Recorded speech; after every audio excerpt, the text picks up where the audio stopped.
Hello everyone, welcome back. Welcome to mysteries of Himalayas के नए episode में। मैं हूं दिव्यांश डबराल, आपका होस्ट। और हमारे पहले 2 एपिसोड्स आई होप आप लोगों को काफ़ी पसंद आए होंगे। और एक बार फिर हम आपके लिए एक नई कहानी और एक नए रोमांच के साथ कुछ नया लेकर आए हैं। एंड आई होप आप लोगों को ये भी पसंद आएगा, तो प्लीज़ जुड़े रहिए हमारे साथ। हमारे साथ है अभय, जो एक नए किस्से लेकर आए आपके लिए। वेलकम अभय। पहाड़ों में काफ़ी सारी ऐसी मान्यताएं रहती हैं जो वहाँ के लोग तो फॉलो करते हैं, तो ऐसी ही कुछ गाइडलाइंस हैं जो कुछ लोगों ने सुनी रहती हैं, कुछ लोगों ने नहीं सुनी रहती है, कुछ लोग फॉलो करते हैं और कुछ नहीं फॉलो करते हैं। और उसी से रिलेटेड कॉन्सिक्वेंसेस भी रहते हैं। बेसिकली जैसे एक मान्यता ऐसी भी है कि जो पहाड़ों में जब भी आप जाएं ऊंचाई की तरफ बेसिकली, तो वहाँ पे अगर आप चिल्लाएंगे तो वो उस समय उस एरिया के जो नेगेटिव एनर्जी है उसको अट्रैक्ट करेगा आपकी तरफ। तो देयर इज़ अ पॉसिबिलिटी कि आपका इंटरेक्शन किसी ऐसी नेगेटिव चीज़ के साथ हो जिससे आप डेफिनेटली नहीं मिलना चाहेंगे। तो फिर वही रहता है कि मतलब there are consequences to it. वो किसी भी रूप में आपको अफेक्ट कर सकता है, या आपको क्या पता नींद ना आए, या फिर आपकी बॉडी पे रैशेस दिखने लग जाए। तो काफ़ी कुछ भी तरीके से वो आप लोगों को अलग तरीके से अफेक्ट करता है। और एक ऐसा गाइडलाइन भी है, जैसे कि जो बुग्याल होते हैं हमारे यहाँ पे, जैसे बहुत बड़े बड़े ग्रासलैंड्स रहते हैं पहाड़ों में, तो वहाँ पे अगर आप सोते हैं तो उसको भी बहुत डेंजरस माना जाता है। तो वो भी अवॉइड करते हैं वहाँ के लोग जो लोकल्स रहते हैं। तो ऐसी ही कुछ चीज़ें हैं जो वहाँ के लोग फॉलो करते हैं, ताकि जो नेगेटिव एनर्जी है, नेगेटिव ऑरा है उस एरिया का, वो उनसे दूर रहे। तो इसी से रिलेटेड कुछ किस्से कहानियाँ हैं, और इस बार हम आपके लिए जो स्टोरीज लेकर आए हैं वो बिल्कुल रियल एक्सपीरियंसेस पे है। तो अबे बताइए एक बार, क्या है वो किस्से? तो दिव्यांश, जैसा कि आपने बोला, कई सारे गाइडलाइंस होते हैं, कई रूल्स होते हैं। यस। कुछ रूल्स ऐसे भी हैं जो मैं आपको और डिटेल में थोड़ा बता देता हूँ। जरूर जरूर। जैसे पहाड़ों पे कोई जाता है कहीं पे जी, तो कुछ खाने के लिए या पीने के लिए लेके आता है अपने साथ। हाँ जी। तो वो थोड़ा सा हम पहाड़ों को भी चढ़ाते हैं।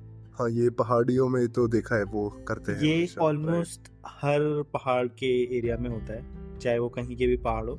ये कुछ ऐसी गाइडलाइंस है जो बहुत बेसिक है और लोग करते हैं ऐसे नॉर्मली। तो इसका कारण क्या रहता है, वो ऐसा क्यों करते हैं पहाड़? ये कारण इसलिए भी हो सकता है कि जो वहाँ के वन देवी है, जो वहाँ के देवता हैं, प्रोटेक्टर उनको प्रोटेक्टर्स है जो बेसिकली उनको थोड़ा अपनी तरफ से ग्रेटिट्यूड करने के लिए। नहीं, तो वो भी एक चीज़ है जिसके लिए सब लोग करते हैं। और अब ये कुछ ऐसी चीज़ें हो गई है जो मतलब हमारे सबकॉन्शियस माइंड में ऑलरेडी बैठ चुकी है, जो मोस्टली जो पहाड़ के लोग हैं, तो ये बिना सोचे समझे भी ये कर देते हैं हम लोग। तो बेसिकली ये बस उसी तरीके से रहा, जैसे आप किसी के घर में जाते हैं तो उसके कुछ सेट ऑफ रूल्स होते हैं जो आप फॉलो करते हैं, ताकि तुम उनका मतलब you do not offend them. तो उसी तरीके से जब आप इन पहाड़ों में जाते हैं तो वहाँ के जो प्रोटेक्टर्स हैं, जो देवी देवता हैं, उनका एक तो आप ग्रैटिट्यूड लेते हैं कि हम आपके एरिया में आए तो प्लीज़ हमें प्रोटेक्ट करिए यहाँ की किसी भी नेगेटिव चीज़ से। तो बाय डूइंग दैट एक तरीके से वो आप लोगों को प्रोटेक्ट करते हैं आपकी उस पूरी जर्नी, जितने टाइम भी आप उन पहाड़ों में हैं। तो it is just similar to that. उन रूल्स को जितना फॉलो करेंगे उतना पहाड़ों की जर्नीज आपकी बेनिफिशियल रहेंगी। तो हाँ जी दिव्यांश, बिल्कुल सही बोला आपने। ऐसे और भी कई सारे रूल्स हैं जो वहाँ के जो बिल्कुल ही लोकल लोग रहते हैं, जो पूरा टाइम अपना पहाड़ों में ही व्यतीत करते हैं, उन लोग को इन चीज़ों के बारे में ज़्यादा पता होता है। राइट। तो आप कभी जैसे जाएंगे अब या फिर जाते हो तो आप इन सब चीज़ों के बारे में पूछें उनसे, उनको भी अच्छा लगेगा बताने में, ताकि उनका भी कल्चर आगे बढ़ रहा है, वो भी थोड़ा नॉलेज शेयर करेंगे, कि कोई भी नहीं चाहता एट द एंड किसी के साथ कुछ बुरा हो। तो ये डेफिनेटली मैं एडवाइस अपने सारे लिसनर्स को भी देना चाहूँगा कि जब भी आप किसी ऐसे पहाड़ी एरिया में जाएं तो अगर हो सके मौका मिले तो किसी लोकल के साथ बैठ के एक बार ये पूछ के देखिए उनसे, और उनसे जो एडवाइसेस हैं उनको एक बार लेके देखिए। आई थिंक आपका जो प्लान्स है आपके जर्नी के, वो एकदम स्मूथ जाएंगे और वो आप ही के लिए काफ़ी बेनिफिशियल भी रहेगा। तो ये एक चीज़ है जो आई थिंक हमारे व्यूअर्स इस एपिसोड से डेफिनेटली ले सकते हैं। हाँ जी देखिए, तो चलो शुरू करते हैं आज का एपिसोड। ये मेरी पर्सनल लाइफ के बेसिस पे है, मेरा पर्सनल एक्सपीरियंस है। क्या हुआ था, एक बार मैं और मेरा एक कज़न है, हम लोग बद्रीनाथ में थे। राइट। तो बद्रीनाथ से एक छोटा सा ट्रैक पड़ता है बद्रीनाथ जस्ट बेसिकली आप लोगों के रेफरेंस के लिए हमने पिछले एपिसोड में भी बताया था, जो उत्तराखंड के 4 मेजर धाम है उनमें से एक है बद्रीनाथ। तो वहाँ की कहानी है जी। तो बद्रीनाथ से एक छोटा सा ट्रैक पड़ता है नीलकंठ का। नीलकंठ तो आपने काफी लोग ने सुना होगा, नीलकंठ पर्वत के बारे में। तो उसका जो बेस है वो बद्रीनाथ के थ्रू जाता है, मतलब एक पार्ट वो है जो बद्रीनाथ के थ्रू भी जाता है। तो कई सारे लोग वहाँ तक का ट्रैक करते हैं। इस ट्रैक को करने में लगभग पूरा एक दिन चला जाता है। अगर कोई मतलब एक्सपीरियंस बंदा भी जाए तो लग जाता है एक दिन उसको जाते हुए, क्योंकि ये ट्रैक होता है 8 से 9 किलोमीटर का ट्रैक होता है। और इस ट्रैक में हम लोग को अपने साथ खाना पीना भी ले जाना पड़ता है, क्योंकि जहाँ से आप ट्रैक स्टार्ट करते हो उसके बीच में कुछ नहीं है सिवाय पानी के। वो पानी भी वो है जो पहाड़ों से आता है, बिल्कुल ही वो वाला पानी है, रिवर वाला। तो ये ट्रैक हमने ऐसे ही रैंडमली डिसाइड कर लिया। हम दोनों, मैं और मेरा जो कज़न थे, हम दोनों एक दिन बैठ रखे थे सुबह के टाइम पे। बिल्कुल ही अर्ली मॉर्निंग थी, 6-7 बज रहे थे। हमारी नींद खुली, वही जो मंदिर के भजन होते हैं बद्रीनाथ के, सुबह की आरती होती है, उससे हमारी नींद खुली। तो हम बैठ के सोच रहे थे, वो हमारी गर्मियों की छुट्टियां चल रही थी कॉलेजेस की। तो हम बैठे थे, हम सोच रहे थे कि आज का दिन हम कहाँ जाएंगे। तो ऐसी सडनली एक कुछ मन से आया कि चलो आज नीलकंठ बेस चलते हैं। और हमने बिना कुछ सोचे समझे ट्रैक स्टार्ट कर दिया। और वो इतना सडनली था कि हम कुछ पैक करके ले जाना भी भूल गए खाने के लिए। तो इट वाज लाइक कि हम बस चले गए, हमारे पास कुछ खाने पीने के लिए नहीं है, बस हम जा रहे हैं। तो हमने अपना ट्रैक स्टार्ट करा। तो हम जैसे जैसे धीरे धीरे गए, बद्रीनाथ से थोड़ा दूर जाते गए, तो एक काफी अच्छा सा वहां से व्यू दिख रहा था। पूरा बद्रीनाथ दिखता है वहां से, और वो व्यू इतना अच्छा होता है कि मतलब कोई अगर वहां पर बैठ जाए तो उसका वहां से नीचे जाने का मन ही ना करे।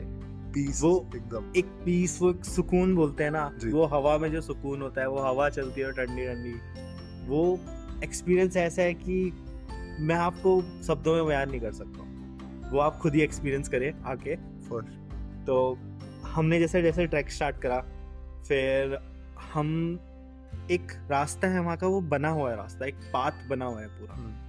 तो वो ऑलमोस्ट हाफ वे तक तो रास्ता पाथ है जो पेवमेंट हो रखी है, ठीक है। उसके बाद एक पार्ट ऐसा आता है जहाँ से वो पेवमेंट खत्म हो जाती है, कच्चा रास्ता, बस एक ट्रेल दिखती है उस रास्ते में जाने के लिए। जी। वो ट्रेल भी उन लोगों ने बनाई है जो वहाँ के लोकल्स हैं।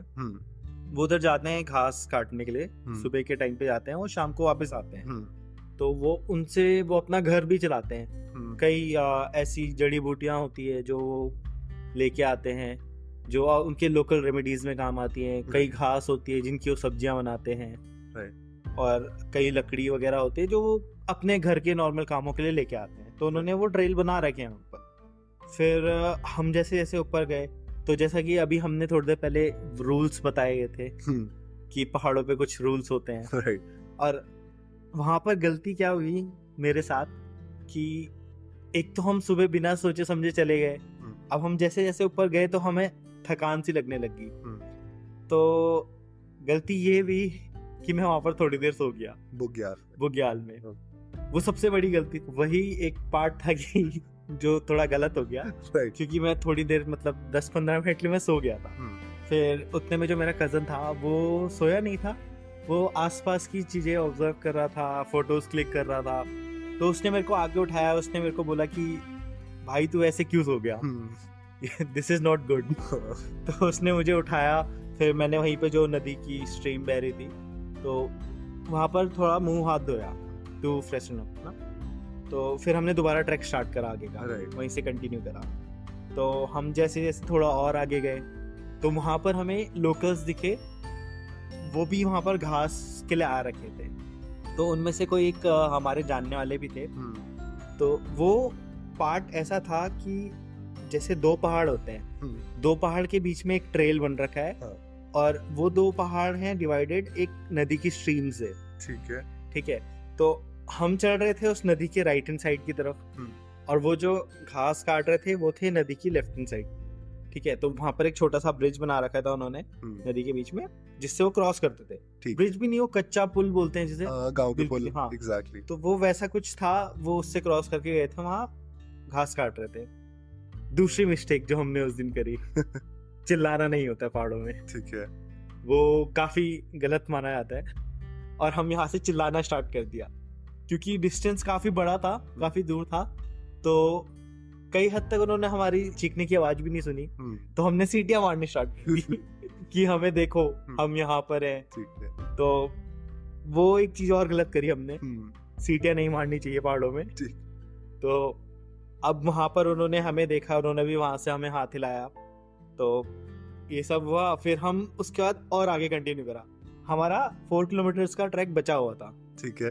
तो हमने वहां से ट्रैक स्टार्ट करा दोबारा। फिर हम धीरे धीरे ऊपर गए। जैसे जैसे ऊपर जा रहे थे, हमें भूख भी लग रही थी, पर थकान भी लग रही थी। और खाना आप लेकर नहीं आए थे। और हमारे पास खाने के लिए कुछ नहीं था। ठीक है।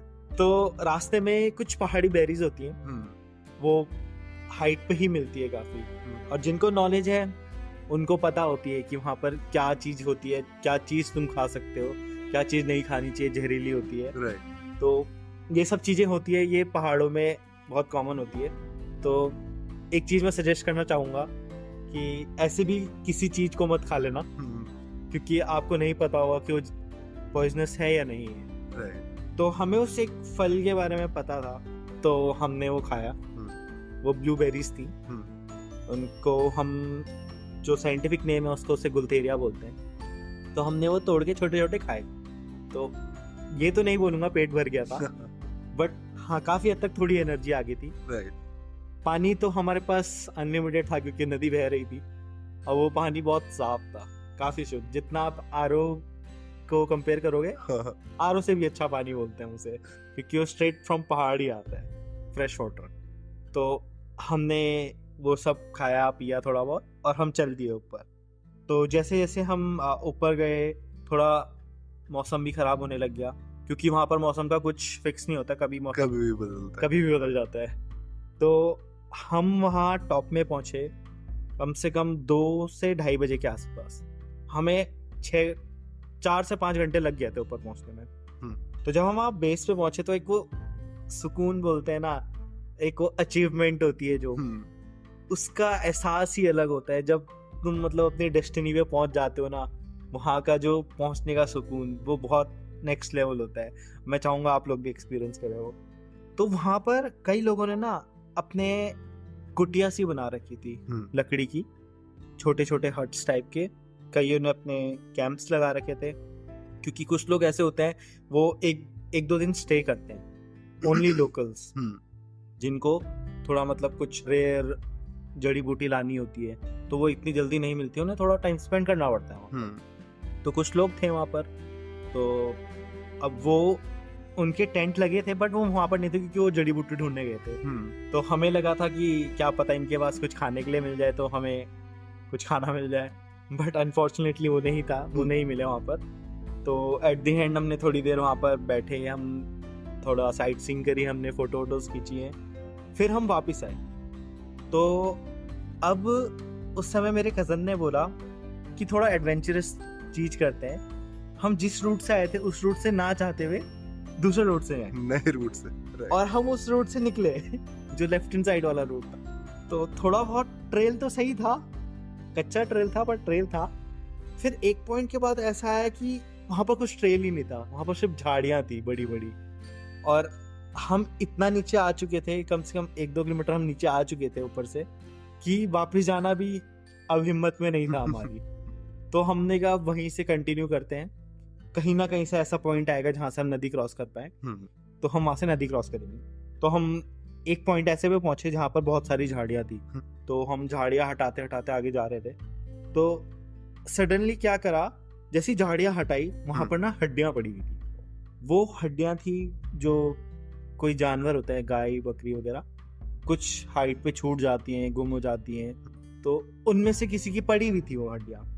तो वो एक सडनली शॉक टाइप का बढ़ता है ना, वो लगा, और शायद से वो भी एक चीज मन में बैठ गई थी उस समय। तो अब वहां से हम जितनी जल्दी और जल्दी निकलने की कोशिश कर रहे थे, क्योंकि अब तो हड्डियां भी देख ली थी, थोड़ा डर भी लगने लगा, और अंधेरा भी धीरे धीरे हो ही रहा था। तो एक पॉइंट ऐसा आया कि उसके नीचे रास्ता ही नहीं था, मतलब बहुत ही बड़ी सी खाई टाइप की थी। तो हमें नदी क्रॉस करनी थी एनी हाउ। हमने बड़ी मुश्किल से नदी क्रॉस करी है।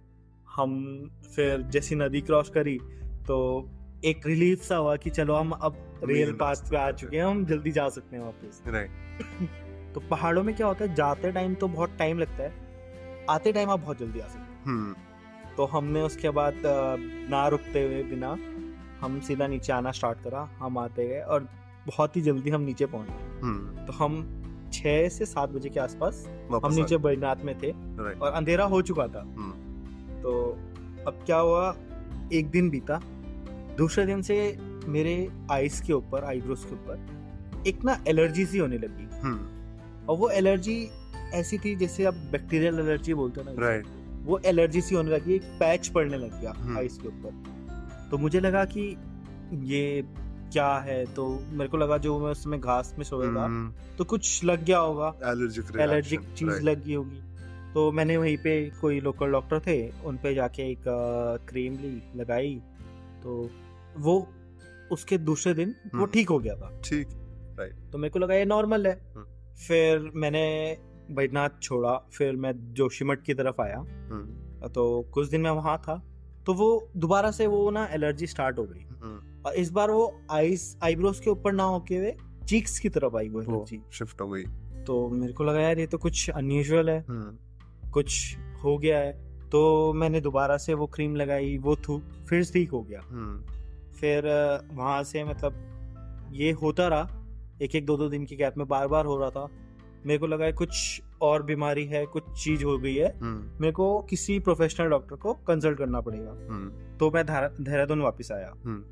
जब मैं देहरादून वापस आया तो यहाँ भी कई सारे फेमस डॉक्टर्स हैं, तो मैंने उनको कंसल्ट करा। तो उन्होंने मेरे को कुछ मेडिसिन दी, तो मैं वो लगाता था रेगुलर टाइम पे। तो वो ना धीरे धीरे कम हो रहा था, मतलब जैसे पहले हो रहा था ना कि एकदम से दवाई लगा रहा था तो ठीक हो रहा था, तो इस बार वो धीरे धीरे कम हो रहा था। बट कुछ दिन बाद वो ना अपनी पोजीशन चेंज कर रहा था। अच्छा, ओके। समहाउ लाइक पहले वो चीक्स पे था, फिर वो पूरे फेस पे ऐसे राउंड सर्कल में फैलने लग गया, कभी इधर हो रहा है कभी उधर हो रहा है। तो वो कुछ अनयूजुअल सी चीज लगी। मैंने घर वालों को तो पता ही था, घर वाले देख ही रहे थे कि कुछ हो रहा है। और हमारे पहाड़ों में ये होता है कि कुछ चीज जब साइंस नहीं कर पाती है तो लोग फिर गाँव की तरफ ही भागते हैं, जवाब वही मिलता है फिर। जो प्रोफेशनल तो नहीं, जैसे मैंने एक एपिसोड पहले भी बताया था, पशवा हो गए और कुछ ऐसे लोग हो गए जो जिन पे एड़ी आती है, जो वन देवी बोलते हैं उन्हें, वो हेल्प करती हैं। तो ऐसी हमारे परिवार में भी किसी पे आता है वो, तो उनके पास गया, मम्मी लेके गई मुझे उनके पास। तो उनको बताया कि ये प्रॉब्लम थी, हम वहाँ गए थे। तो उन्होंने बताया कि ये कुछ चीज़ लगी है तुम्हारे ऊपर, कुछ दोष है जो तुम्हारे ऊपर लगा है, और इसका उपाय मैं नहीं दे सकती, बट कोई उसी एरिया का कोई लोकल बंदा जिन पे भी वहाँ की वन देवी आती हो, वो तुम्हारी हेल्प कर सकती है। ठीक है। तो टाइम ना गवाते हुए हम सीधा अगले दिन बद्रीनाथ गए। तो वहाँ भी हमें मिले कोई जिनको इन सब चीज़ की नॉलेज थी। तो उनको पूरा एक्सप्लेन ना करने से पहले ही, मतलब उनको एक्सप्लेन कर ही रहे थे, तब तक उन्होंने खुद ही बता दिया कि तुम ऊपर गए थे नीलकंठ की तरफ और तुम्हें वहां पर कुछ दोष लग गया है। वो दोष 2 तरीके से लगा है। पहले तो तुमने कुछ रूल्स फॉलो नहीं करे वहां के, दूसरा तुम्हारे कोई पूर्वजों के टाइम का किसी का लगा था दोष, उनको ना लगा उस समय, तो वो तुम पे शिफ्ट हुआ है। ठीक है। तो ये सब चीजें क्या होती है कि ग्रह, अगर आपको पता हो, ग्रह कमजोर होते हैं। जब ग्रह कमजोर होते हैं तो आप नेगेटिव चीजों को अट्रैक्ट करते हो, जल्दी कर लेते हो, राइट। और जब स्ट्रांग होते हैं तो वो नेगेटिव चीज आपके पास ही नहीं आती। तो उस टाइम पे जो पूर्वज से होंगे उनके ग्रह थोड़े स्ट्रांग थे होंगे, तो वो चीज वहीं पे रह गई। और जब मैं गया तो वो मेरे पे लग गई। तो फिर उनसे पूछा कि इसका क्या उपाय होगा। उन्होंने कहा इतना टेंशन मत लो, इसका उपाय है, हम उधर ही जाएंगे आधे रास्ते तक और वहां पर एक पूजा होगी, रक्षा पूजा होगी। तो हमने कहा ना टाइम ना गवाते हुए चलते हैं जल्दी, क्योंकि बहुत टाइम से हो रहा है। तो हम गए आधे रास्ते तक। तो आधे रास्ते में हम जैसे ही पहुंचे तो वहां से बहुत ही अच्छा व्यू दोबारा से, आधा बद्रीनाथ दिख रहा था पूरा और आधे रास्ते से हमारा नीलकंठ का बेस दिख रहा था। ठीक है। तो वहां पर पूजा स्टार्ट हुई। पूजा स्टार्ट होने से पहले जो वो व्यक्ति थे जिन्होंने बताया था सोल्यूशन होगा, उन्होंने कुछ रूल्स बताए। उन्होंने बोला जब ये पूजा कंप्लीट होगी तो तुमको मैं एक हथियार दूंगा, दराती बोलते हैं जिसे हम, तुम्हें मैं एक दराती दूंगा, तुम्हें वो टाइट से पकड़ना है। तुम्हें यहाँ से जब पूजा खत्म होने के बाद नीचे बद्रीनाथ की तरफ जा रहे होंगे तो तुम्हें पीछे मुड़ के नहीं देखना है। दूसरा, किसी से बात नहीं करनी है।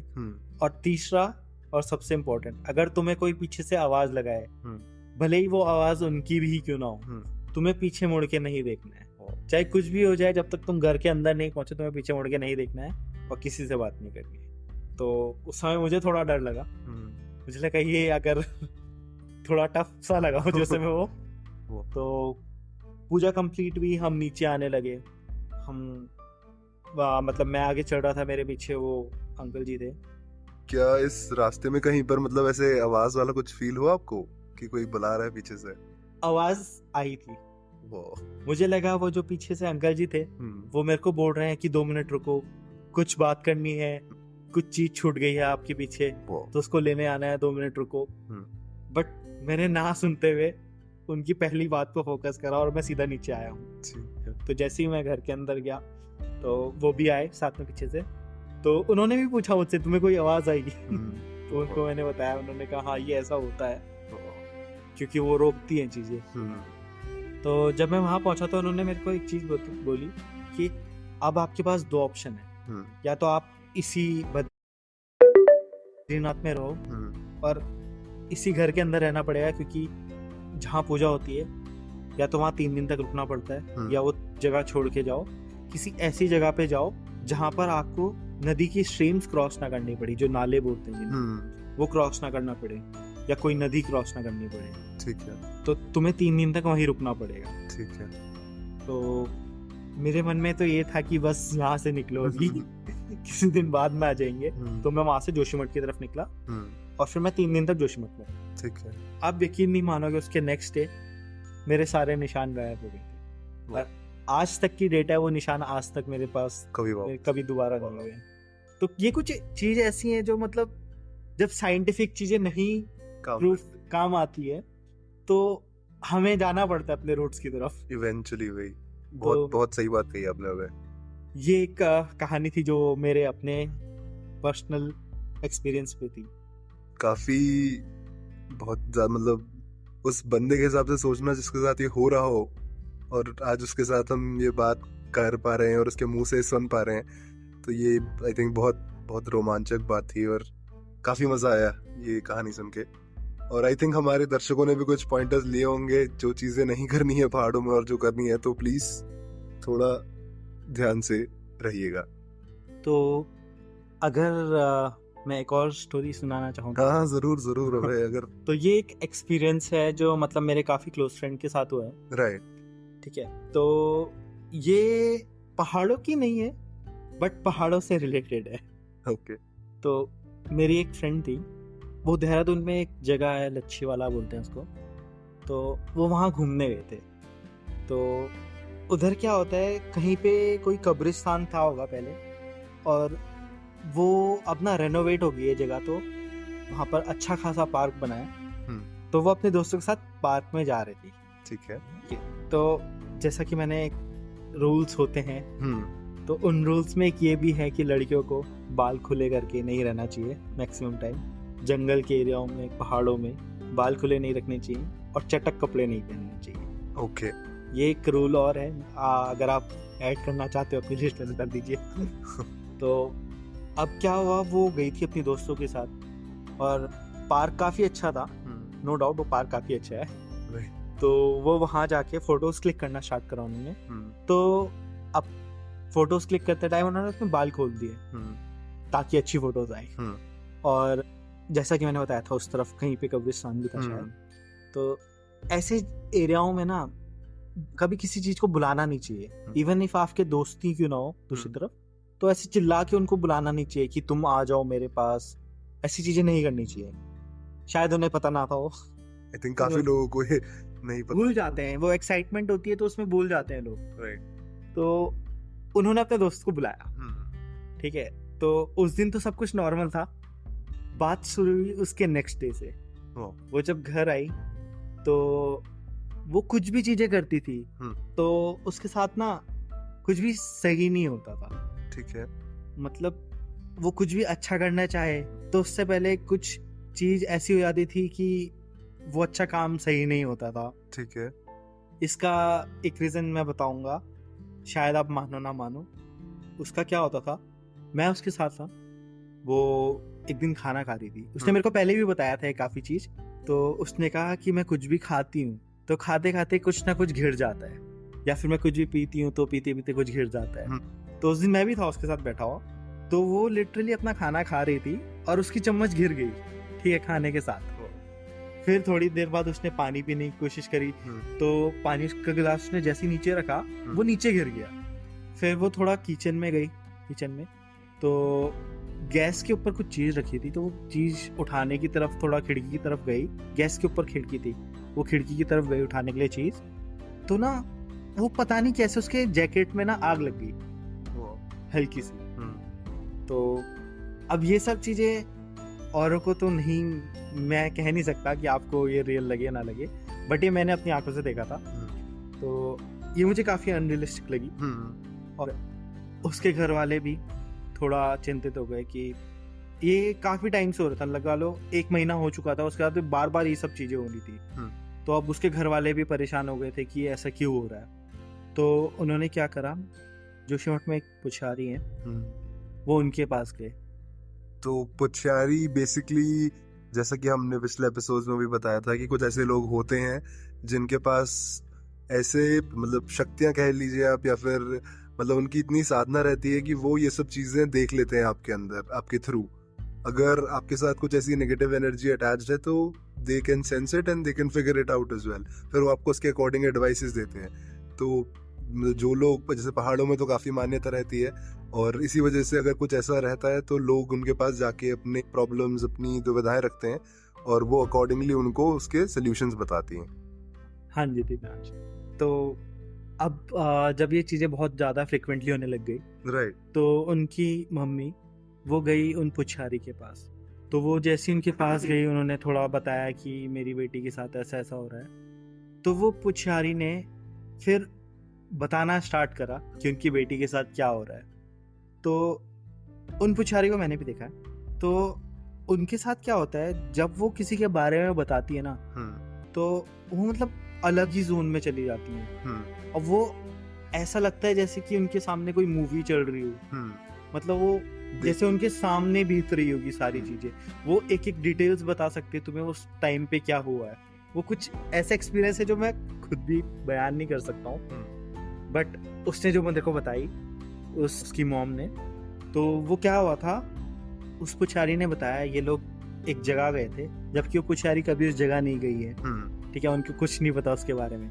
उन्होंने बोला कि एक पानी वाली जगह गए थे, एक पार्क था, ये वहाँ पर फोटोज खिंचा रहे थे और इन्होंने एक दूसरे को आवाज लगाई होगी, तो वहाँ पर कोई जिन था, वो इस पे लग गया है।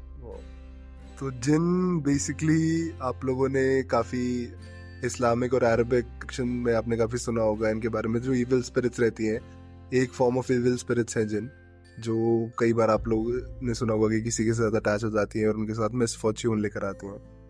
हाँ, तो वो एक जिन उसके पीछे पड़ गया था वो।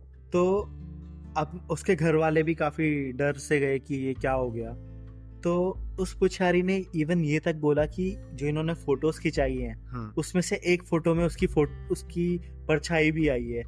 अगर आपको यकीन ना हो तो जाके देख लो। और ये सुन के वो काफी डर से गए, तो डर के मारे उन्होंने देखी नहीं।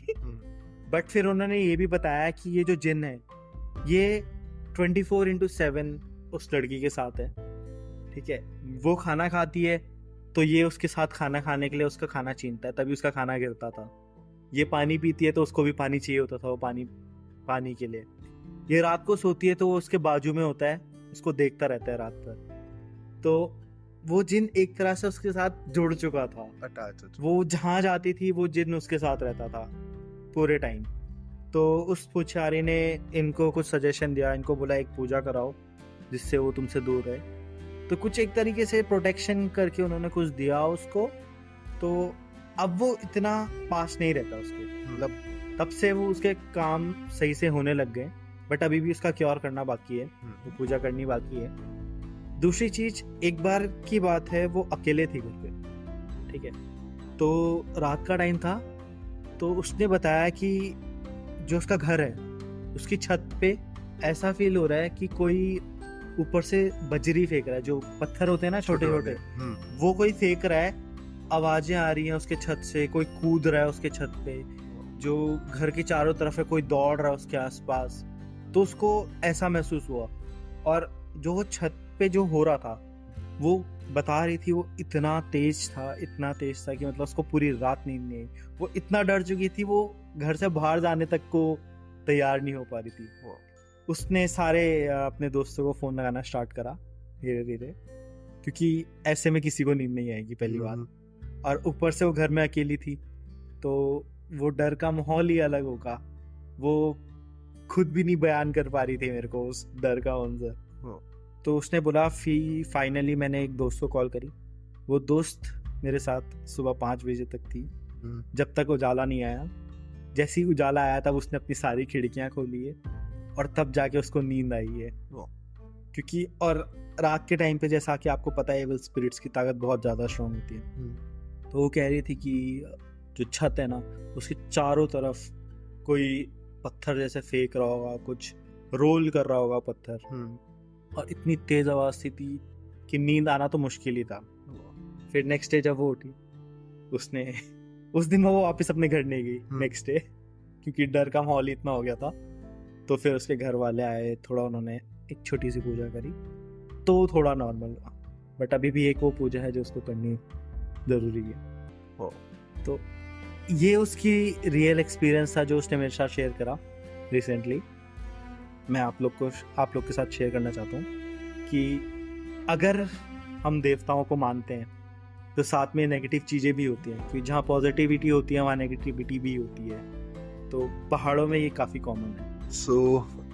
बहुत ही अमेजिंग कहानियाँ है दोनों। कहानियाँ काफ़ी, एक जो पर्सनल एक्सपीरियंसेस का टच रहता है वो डेफिनेटली था उनमें। एंड आई होप आप लोगों को भी ये कहानियाँ पसंद आई हो। एंड जो कुछ नियम और कुछ बातें हमने आपसे की हैं, आई होप वो आप तक पहुँच पाई हों, और आप अपनी अगली ट्रिप बनाइए, ज़रूर बनाइए पहाड़ों की तरफ, बट इन कुछ बातों का ज़रूर ध्यान रखिए। बाकी जल्दी ही आते हैं हम आपके लिए एक नया एपिसोड, एक नई कहानी, एक नया रोमांच लेकर। तब तक बने रहिए हमारे साथ, एंड प्लीज डू सब्सक्राइब। अबे, आप भी कुछ कहना चाहेंगे? बिल्कुल बिल्कुल, हमें फॉलो करते रहिए, और ऐसी काफ़ी रोमांचक स्टोरीज हम लेके आएंगे। काफ़ी सारे एक्सपीरियंसेस और हैं जो मैं आपके साथ शेयर करना चाहूँगा। Thank you guys.